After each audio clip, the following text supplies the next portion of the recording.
స్తుతులు స్తోత్రములు చెల్లించుకుంటున్నాను దేవా. మరి నాయన నీకు నువ్వు ఉన్నవాడు అనువాడు తండ్రి, చూచున్న దేవుడు ప్రభా, నీకు స్తుతులు స్తోత్రాలు తండ్రి. మరి ఈరోజు ప్రభా మరి నాయన ఈ ముత్యం వారి తోటలో ప్రభా మరి నాయన మీ సువార్త కూడిక శుద్ధి కూడిక ప్రభా, మరి ఇది జరగాలని కొన్ని దినములుగా నా హృదయ వాంఛ ప్రభా. మరి నా హృదయ వాంఛను మీ ఈ దినము ఇలాగున నెరవేర్చినందుకు, ఇంత ఘనంగా మీరు కూడికి జరిగించినందుకు నీకు వందనాలు స్తోత్రాలు ప్రభా. మరి నాయన తండ్రి కొన్ని దినములుగా మేము అందరం ప్రార్థించినాము, మంచి వాతావరణాన్ని కూడా ఇచ్చి మాకు మా ఆత్మీయ తండ్రి గారిని మీరు నిలబెట్టుకుని అభిషేకించి లేఖనముల ద్వారా మాతో అందరితో కూడా మీరు మాట్లాడినందుకు వందనాలు స్తోత్రాలు తండ్రి. పాటల ద్వారా కూడా మీ నామానికి మహిమ తెచ్చుకున్నందుకు వందనాలు. మరి ఆయన దైవభక్తి కలిగిన లూదియా గురించి మీరు తెలియపరిచిన తండ్రి, ఆమె హృదయాన్ని మీరు తెరిచినారు. ఆమె నీ అందు విశ్వాసం ఉంచింది, రక్షణ పొందుకుంది. ఆమె ఇంటి వారందరూ కూడా రక్షించబడ్డారు. ఆ లూదియా మరి ఆమెను ఎలా రక్షించుకున్నావో ఈ భీమవరం పట్టణంలో ఈ ముచ్చివారి తోటలో నన్ను కూడా మీరు పిలుచుకున్నారు తండ్రి. నేను నిన్ను వెతకలేదు ప్రభువా, నేను నిన్ను కనుగొనలేదు ప్రభువా, నీవే నన్ను వెతికి కనుగొని నన్ను రక్షించి నాకు గొప్ప రక్షణ ఇచ్చినందుకు, నా హృదయంలోనికి నా ఇంటిలోనికి నీ వచ్చినందుకు దేవానికి స్తుతులు స్తోత్రాలు చెల్లించుకుంటున్నాను.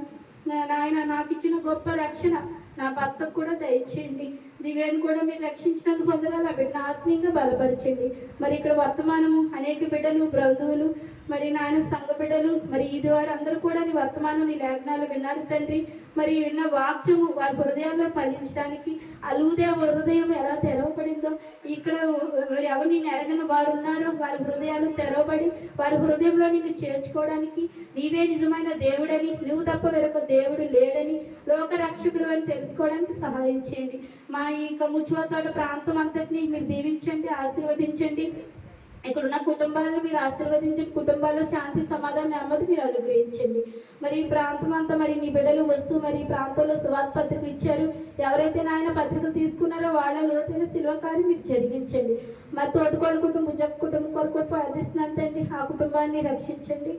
నాయన అందరినీ జ్ఞాపకం చేసుకో. ఇంకా ప్రభువా మరి నాయన ఇంకా ఎవరు మరి నేను ఇంకా అంగీకరించిన వారు అందరూ అంగీకరించినట్లు మరి నాయన నన్ను ఇక్కడ ఒక సాక్షిగా మీరు నిలబెట్టినందుకు తండ్రి నీకు వందనాలు. ఇంకా నేను నీ కొరకు ఇంకా జీవించడానికి, ఆత్మీయంగా బలపడడానికి మరి ఇంకా నన్ను బలపరచమని మరి ఈ చిన్న ప్రార్థన ఆరాధన నీకు మరి నీ నామంలో ఆరాధించి అర్పించుకుంటున్నాను తండ్రి.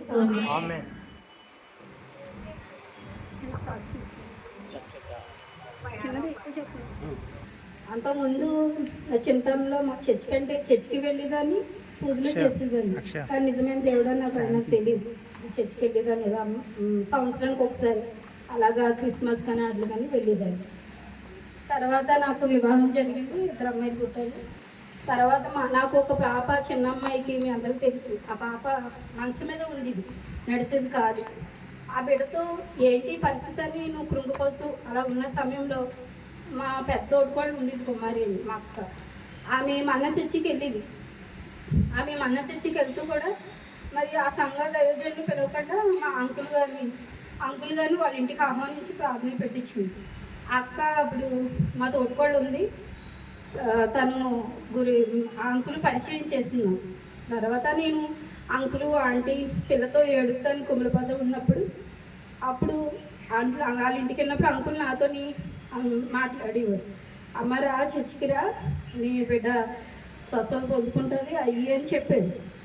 సరే స్వస్థత కొరకని నేను చర్చికి వెళ్ళాను. పిల్ల బాగుపడాలి, నడవాలి అని ఇలా. తర్వాత ఆయన గురించి ఆయన నిజమైన దేవుడని, నా కొరకు ఈ లోకానికి వచ్చాడని, నా కొరకు ప్రాణం పెట్టాడని ఆయన తెలుసుకున్నాను. నేను రక్షణ పొందాను. 2010లో 22వ తారీఖు ఆగస్టు నెల 8వ తారీఖున ఆదివారం ఆ రోజు రక్షణ పొందాను, బాప్తిజం తీసుకున్నాను. అన్ని సంవత్సరాల నుంచి ఇంట్లోని బయట అటువైపు రోడ్డు ఇంట్లో ప్రార్థన పెట్టాను, కానీ ఎప్పుడు రోడ్డు మీద నేను పెట్టలేదు. అది ఎప్పటి నుంచో నా కోరిక, ఈ రోడ్డు మీద నా ఇంటి ముందే జరగాలి. నేను అంకుల్తో కూడా అన్నాను. అంకుల్ అన్నారు ఇక కుదరదు కదా మాట్లాడతాం. లేదు అంకుల్ గారు, నా ఇంటి గుమ్మం కాడ నా గుమ్మం దగ్గరే జరగాలి, అక్కడే జరగాలి ప్రార్థన, అలా దేవుడు జరిగిస్తాడు అని అన్నాను. అలాగే దేవుడు నేను అనుకునే విధంగా ఈరోజు మరి పొద్దున కూడా చినుకులు పడ్డాయి, భయమేస్తుంది, అయినా మంచి వాతావరణం ఇచ్చి ఈరోజు అంత ఘనంగా కూడిక జరిగించి మరి అందరూ రావడానికి సహాయం చేసినందుకు మరి దేవునికి ఎంతో నేను రుణపడి ఉన్నాను. ఆయనకి ఎన్నో వందనాలు చెల్లించుకుంటున్నాను. ఇంకా నాకు ఒకటి కొద్దు, నా భర్త రక్షణ పొందాలని, నా భర్త కూడా తను కూడా చర్చికి రావాలని, మార్మల్స్ పొందాలి, రక్షణ పొందాలని నా కోరిక. నా భర్త కొరకు, నా కుటుంబం కొరకు, ప్రాంతం కొరకు ప్రార్థన చేయమని ఇసిన సాక్ష్యం దేవుడు దీవించారు. 36 36